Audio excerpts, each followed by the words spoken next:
Resumen de extracto de texto: Mundos adolescentes y vértigo civilizatorio, por Marcelo Viñar. La mirada a las adolescencias del siglo XXI.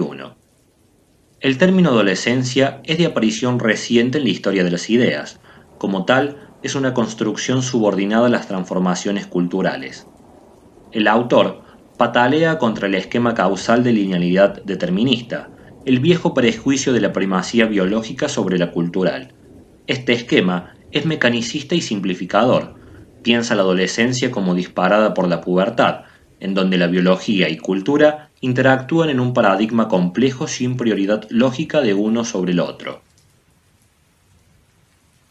Reducir los procesos complejos a opciones binarias, éxitos y fracasos, nos han llevado al cientificismo y la medicalización, al pensar lo normal como calmo y lo patológico como transgresión.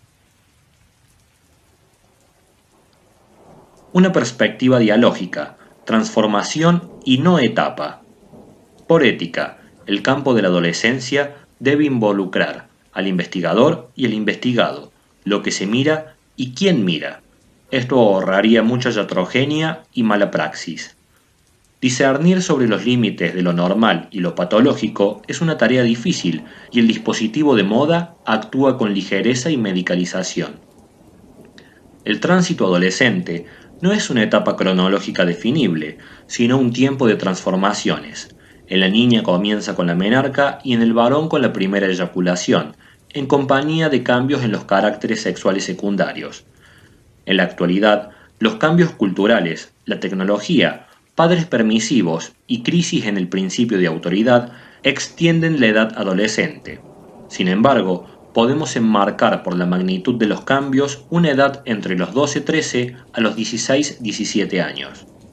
Hasta hace algunas décadas, el paso del adolescente hacia la adultez estaba marcado por conseguir un trabajo, una vivienda y pareja estable. Este modelo o mandato social funcionaba como referente y marcaba el territorio entre la norma y la transgresión.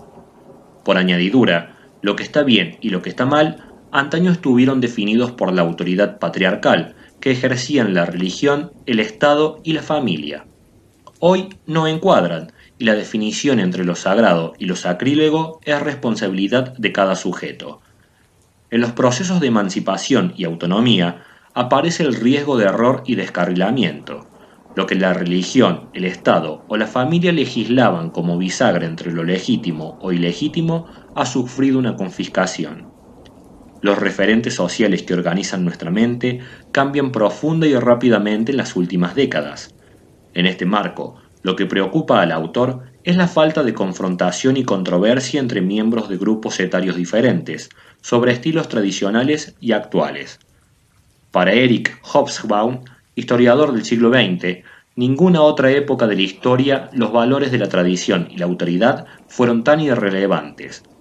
Apunta el autor que, para una práctica de filiación freudiana, es necesario conocer la teoría, la nosografía y la psicopatología, a la que debe sumarse los cambios culturales y civilizatorios. Por ejemplo, en psicopatología de la neurosis, la sexualidad infantil y adulta no se mira con la misma moral que hace un siglo. La evolución en temas sobre el adulterio o la homosexualidad es significativa. En temas como el incesto o la pedofilia, sigue siendo el polo abominable de la sexualidad. Dice Strauss, un límite, regla o ley debe existir siempre. Lo que se discute es con qué criterio y parámetros se define ese límite. Familia, sexualidad, parentalidad, filiación, trabajo y ocio, norma y transgresión tienen resonancias distintas que antaño. ¿Qué combustible alimenta el conflicto entre jóvenes y viejos? Del lado de los viejos, todos guardan el recuerdo del desborde de las emociones, el exceso de impulsos que no siempre realizaron, y es allí donde palpan el deseo de la desmesura, de la transgresión. Del lado de los jóvenes, la creencia en los adultos sobre lo que estaba bien y lo que está mal. Esta credulidad, característica de la infancia, cambia en la adolescencia. Se derrumba la dependencia y la sospecha de legitimidad es la característica adolescente. Este derrumbe, desprendimiento identificatorio de las figuras parentales de la infancia, no se hace sin ningún ruido ni dolor. Si este cambio es calmo, se paga con estupidez o con patología psíquica. No al singular.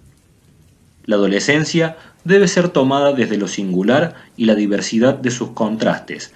La operación de conocimiento no es aprehender cualidades estables, sino los algoritmos de variación del contraste entre un estado previo y otro posterior. No al determinismo lineal. Aunque los datos cronológicos y biológicos son importantes, lo esencial es derribar los procesos adolescentes como una construcción cultural y psicológica. De los cambios hormonales se ocupa la naturaleza y de las consecuencias psíquicas del empuje puberal debe ocuparse la semiología psicosocial. No a la naturalización, sí a la construcción. En la adolescencia como proceso, la maduración biológica no es lo nuclear, sino el tránsito entre la infancia y la vida adulta, como un proceso transformacional que se conquista con el trabajo psíquico y cultural. No a la herencia positivista. Nos llega de Parménides, en su empeño de traducir la realidad, una mirada donde existe una apariencia múltiple y una esencia estable. En la investigación de la adolescencia, el camino es otro. Se trata de un proceso que se produce performativamente como consecuencia o efecto de su propia oratoria. Sin embargo, la generalización en nombre de la objetividad conduce a la sustancialización de resultados estáticos. Esto se puede adjudicar a los cambios neurohormonales propios del desarrollo. Los debates sobre la crisis adolescente, el duelo por las figuras parentales, el complejo de Edipo, la apropiación de un nuevo cuerpo e identidad, es innecesario. En la maduración del desarrollo, historiar y resignificar no son cualidades lineales, sino circulares y recurrentes. Es axiomático que cada acto humano significativo tenga algo de repetición y otro de creación. Por consiguiente, hay que entender la adolescencia como un proceso más que como una franja etaria, y es erróneo atribuir a los cambios hormonales un determinismo lineal.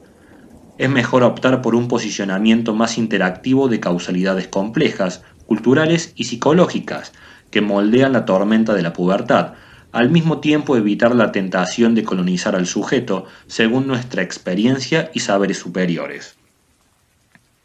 El tiempo vivencial. En la actualidad, el ritmo de las experiencias y acontecimientos, de la mano de la revolución informática y la instantaneidad de la información, es un plato que nuestra mente no puede digerir. Somos la civilización de la imagen y de lo efímero.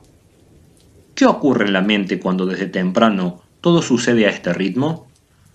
Inscribir una experiencia en la mente requiere de dos tiempos distintos, uno transitivo, en el que los acontecimientos están ocurriendo, y otro reflexivo, de asimilación, donde lo ocurrido se significa y se inscribe. Hoy los síntomas tienen poca cabida en el espacio mental. El padecimiento es actuado, no sufrido. No hay espesor interior sobre sí mismo para interrogar las causas o fuentes de padecimiento. El psicoanálisis debe preguntarse: ¿qué efecto tiene en la mente y en la psicopatología la interiorización de un presente vertiginoso que pulveriza o estalla la temporalidad historizante del sujeto? Fin del resumen de extracto de texto: Mundos adolescentes y vértigo civilizatorio, de Marcelo Viñar. En la descripción dejo el link para descargar el resumen. Adiós.